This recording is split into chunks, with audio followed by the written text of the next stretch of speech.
Gracias por estar con nosotros esta mañana en Centroamérica, en la tertulia. Empecemos con el tema del robo de las pensiones de los jubilados que han sido desnacionalizados. Somos más de 450 ciudadanos que hemos sido despojados de nuestra ciudadanía. Entre ellos hay bastantes de la tercera edad. Se conoce cuántas personas eran pensionados de estos desnacionalizados y cuántos están siendo objeto de este robo de sus pensiones que ya ha tenido 3 años consecutivos desde 2023. Con el grupo de los 94 está cuantificado que más del 30%, casi 1 de cada 3, somos personas de la tercera edad. Me decían que en el grupo de los 222 la proporción es parecida, pero concretamente en el grupo de los 94, los que fuimos desnacionalizados hace 3 años, el 15 de febrero, somos más del 30%. Entonces yo calificaba que esto se trataba de un acto criminal en varios sentidos. Primero, porque al tratarse de personas de la tercera edad, las posibilidades que tenés de obtener un empleo en el exterior, pues son muy limitadas. Y si además te anularon tu trayectoria académica, tu récord académico, con mucha mayor razón. Y a esta altura del partido, pues tenés mucha mayor vulnerabilidad en términos de enfermedades crónicas, de salud, etc. Haberte eliminado la pensión, en mi caso particular, yo empecé a trabajar y a cotizar cuando tenía 15 años, es decir, toda una vida cotizando. Entonces es un atentado a la vida, no es pura y simple una anulación de una pensión, es un atentado contra la vida porque pulveriza tu sobrevivencia, no tenés o tenés opciones limitadas de empleo en condiciones de alta vulnerabilidad por los problemas crónicos de salud que se van agravando año con año. Pero las pensiones no le pertenecen al Estado. La pensión es el ahorro que el trabajador ha venido acumulando a lo largo, pues, de toda su vida laboral. ¿Cómo puede el Estado justificar un robo o una confiscación de las pensiones por encima de la confiscación de bienes, de activos, bienes muebles e inmuebles que ya se hizo también en contra de las personas desnacionalizadas? Yo decía que era un acto criminal en varios sentidos. Primero, porque es un atentado directo a la sobrevivencia y a la vida de las personas afectadas. Segundo, por pues, hablar de ilegalidad es ponerlo barato. Porque en el caso de los desnacionalizados, bueno, te pasó a vos igual, nosotros amanecimos el 15 de febrero nicaragüenses, no hubo ningún juicio, ninguna notificación. En la tarde por la televisión apareció un tipo que parecía que andaba de bomba más bien, ¿verdad? Con una toga, leyendo una hoja donde nos despojaban de la nacionalidad en contra de una disposición expresa de la Constitución que prohibía el despojo de nacionalidad. Y fue tanto el descaro que en la misma ley donde se aprobaba la reforma constitucional que supuestamente autorizaba a despojar de nacionalidad, la misma Gaceta decía: esta disposición entrará en vigencia cuando sea aprobada en segunda legislatura. Es decir, no aplicaron una ley que entró en vigencia un año después. Un acto criminal, tanto por la magnitud de la ilegalidad como por ser un atentado a la vida misma de las personas afectadas. Ahora, ¿ante quién se puede recurrir? No hay ningún tribunal nacional ni tampoco tribunal internacional en este momento que vele por este tema de las pensiones que deberían de ser, además de inembargables, deberían de ser inconfiscables. Bueno, esto está relacionado con el tema de la desnacionalización y sí hay una instancia competente que es la Corte Internacional de Justicia, porque el Estado nicaragüense es parte de la convención internacional que existe, y Ortega se llena la boca mucho hablando de Naciones Unidas y de la Corte Internacional de Justicia y se trata de una violación flagrante a esta convención. Entonces, el asunto es que es un Estado, un gobierno, el que tiene que acusar a Ortega. No podemos ser las víctimas. Ese es un escenario abierto. Nosotros tenemos la expectativa de que en algún momento haya uno o más gobiernos que coloquen a Ortega en el banquillo acusados con el tema de la desnacionalización, y ahí va también el tema de las pensiones. En el marco de Naciones Unidas y de los derechos de la Comisión de Derechos Humanos hay un espacio específico para las personas de la tercera edad, y ahí hay varias de las víctimas de este despojo trabajando para colocarlo en este espacio en Ginebra de Naciones Unidas. ¿Cuál es tu valoración sobre este nuevo informe de Transparencia Internacional que coloca a la dictadura, producto de la dictadura de Nicaragua, en el segundo lugar de los países más corruptos de América Latina y entre los 10 más corruptos del mundo, a pesar de que el gobierno viene promoviendo a través de la Procuraduría una supuesta campaña de persecución sobre lo que se llama la corrupción no autorizada? Primero fueron algunos funcionarios del MEFCA, después aquel grupo de la Comuna vinculado con Carlos Fonseca Terán, luego el general en retiro Álvaro Baltodano, que le hicieron un juicio secreto y lo declararon culpable de lavado de dinero, y por último el ex asesor presidencial Bayard Duarce. Es decir, el gobierno dice que está persiguiendo la corrupción, pero Transparencia Internacional pareciera que no toma nota de esta supuesta campaña contra la corrupción no autorizada.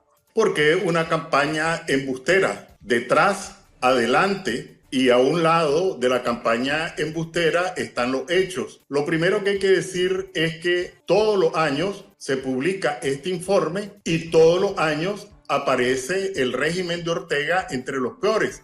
La única novedad de año en año es que cada año aparece más abajo. En algún momento estaba junto con Haití, ahora ya dejó atrás a Haití, pero hay otro informe que es menos conocido, que es del Instituto de Basilea, que también recién fue publicado, y este se refiere específicamente al lavado de dinero. Y ahí, de nuevo, el régimen aparece entre los peores del mundo. Y en América Latina, de nuevo, solo con Venezuela, por encima de las islas del Caribe, de Panamá, que son conocidos como paraísos fiscales, el régimen de Ortega aparece entre los peores del mundo también en lavado de dinero.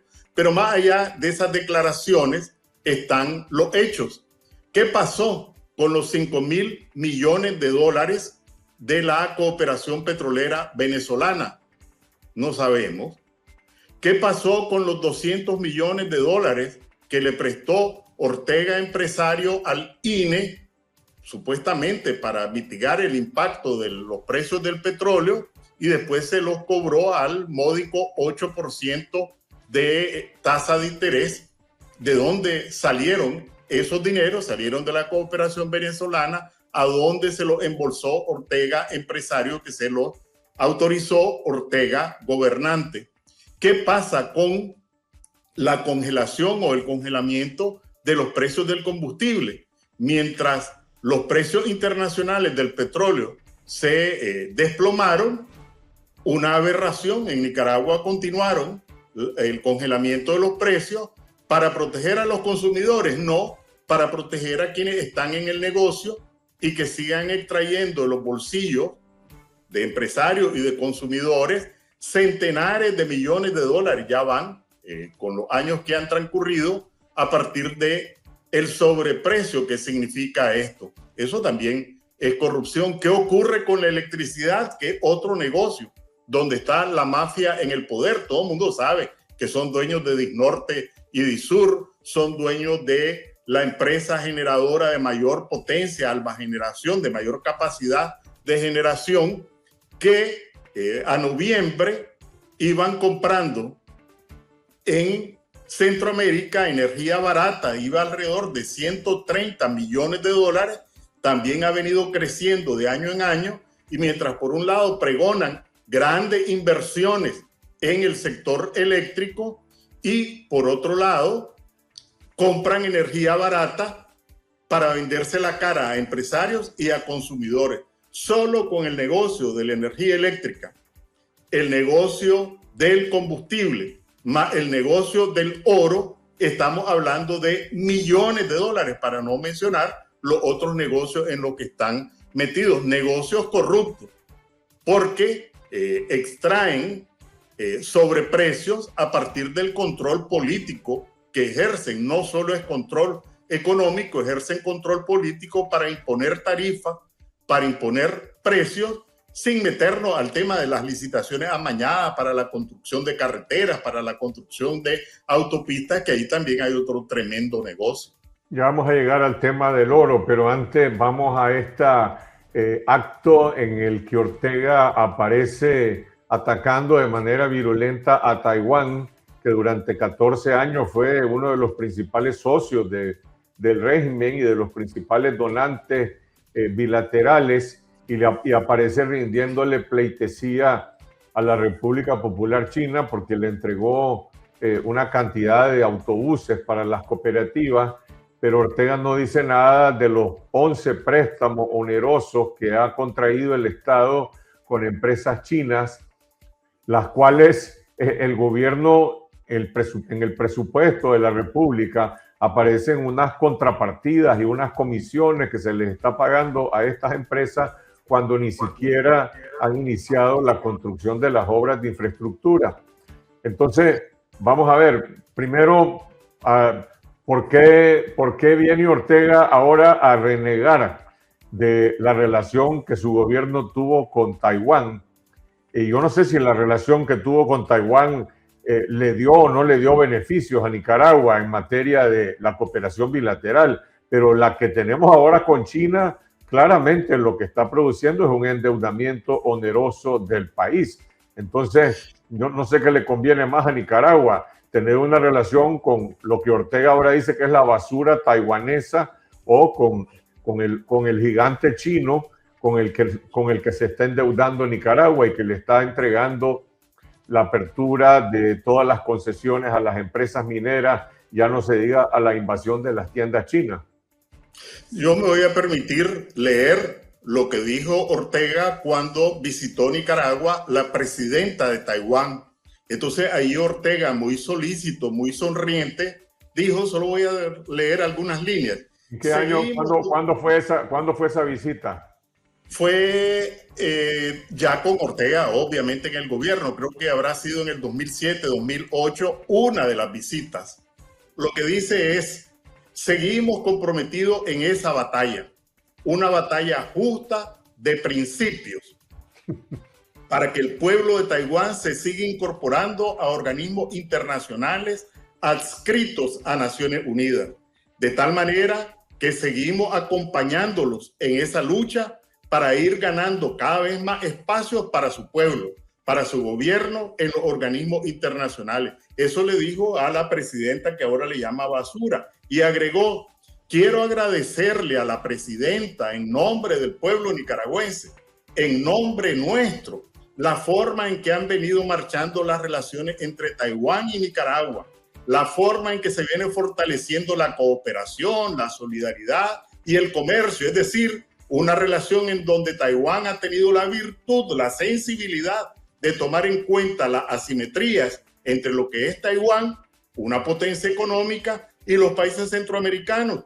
Somos un potencial económico, pero que necesitamos del acompañamiento de pueblos hermanos, gobiernos hermanos, como el de Taiwán. Entonces, por un lado, aquí está un retrato de rastrero con el jerarca chino y desvergonzado, ¿verdad?, con el caso de Taiwán. Y aquí, en concreto, con las otras dos planteamientos que hacía, resulta que al revisar los datos de las exportaciones de Nicaragua hacia China, nos encontramos que por cada dólar que Nicaragua exportó, le compró a los chinos $22.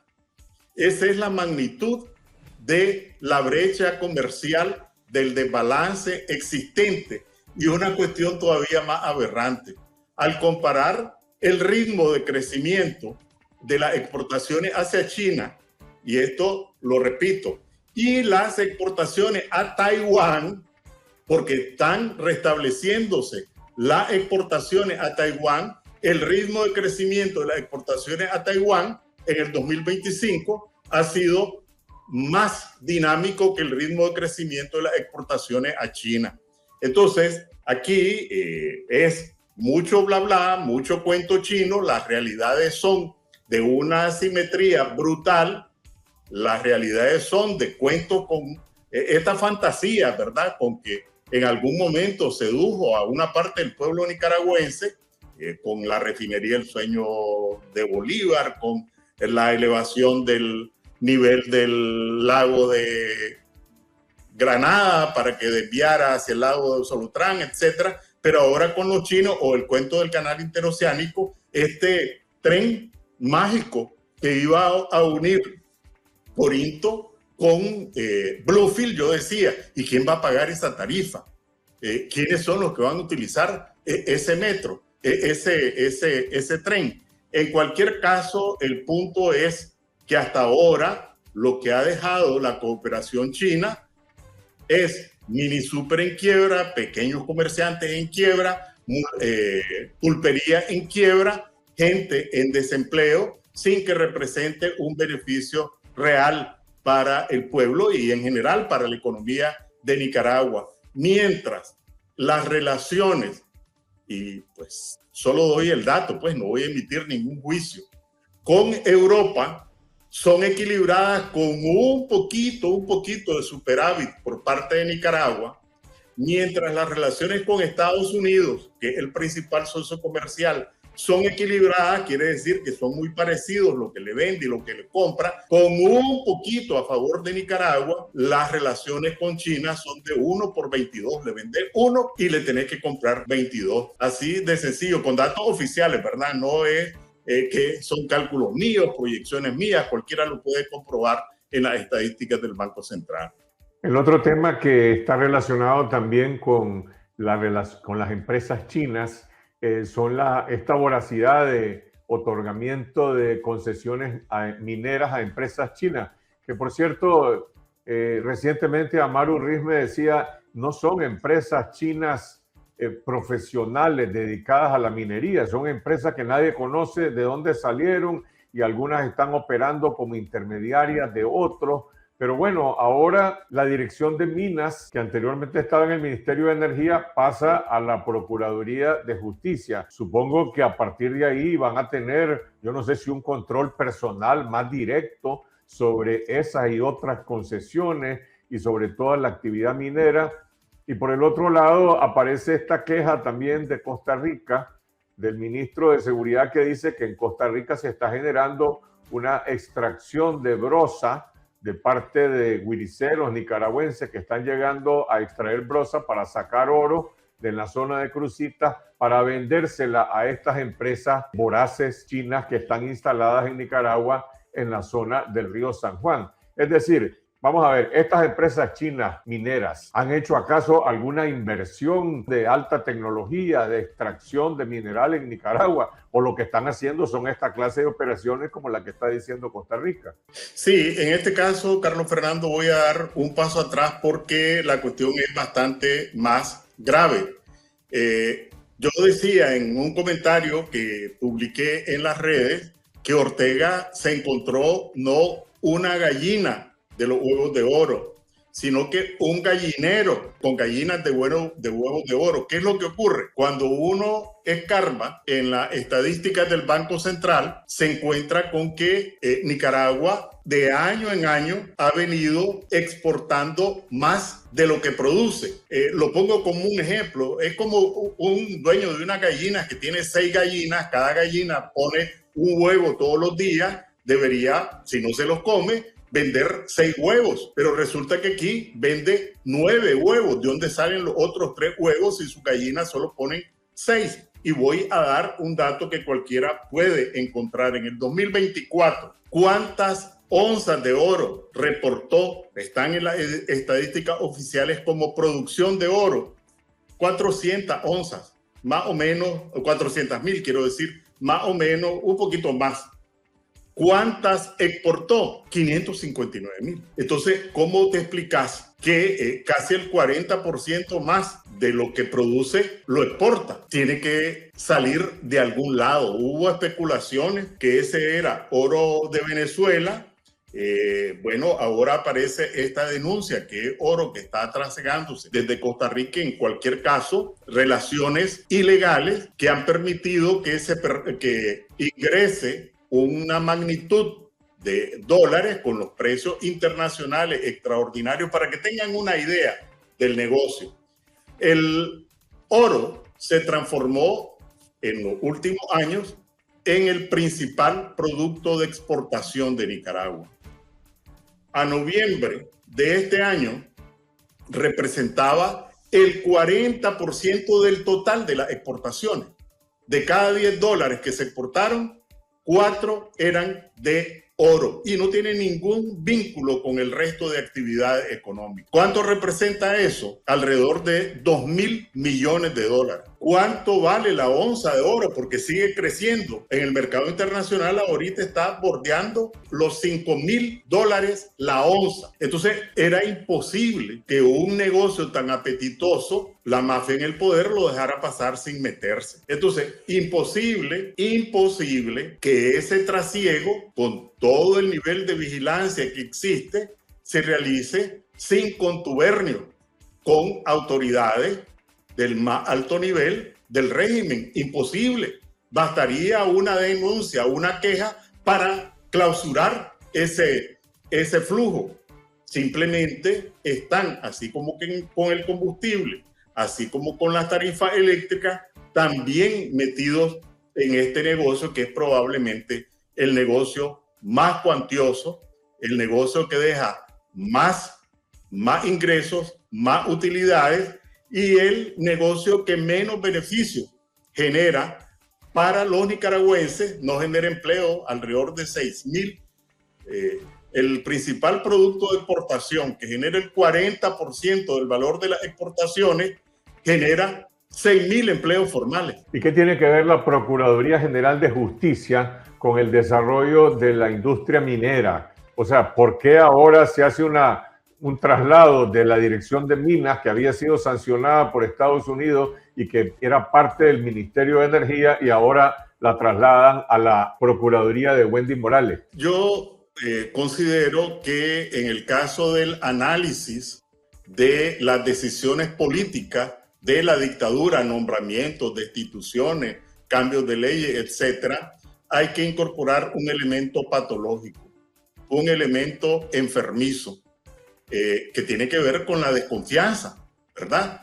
Entonces, la gente del Ministerio de Energía y Minas es incompetente, pues por lo menos tienen la experiencia de haber estado en este negocio.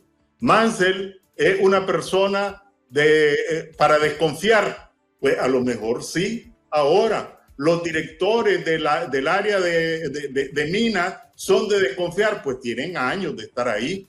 Entonces, ¿por qué se pasa a una institución que no tiene ninguna experiencia, ninguna competencia? No hay ninguna racionalidad. Aquí la única racionalidad que es posible aplicar a un conjunto de decisiones, incluso represivas, es lo enfermizo, ¿verdad? La paranoia, la desconfianza. En este caso, principalmente, es claramente una cuestión de desconfianza, porque no hay ninguna racionalidad. Si hubieran creado una institución especializada, uno podría decir, bueno, lo están separando, pero la Procuraduría, la única explicación es el tema de la desconfianza, que evidentemente permea en un conjunto de decisiones de distinta naturaleza.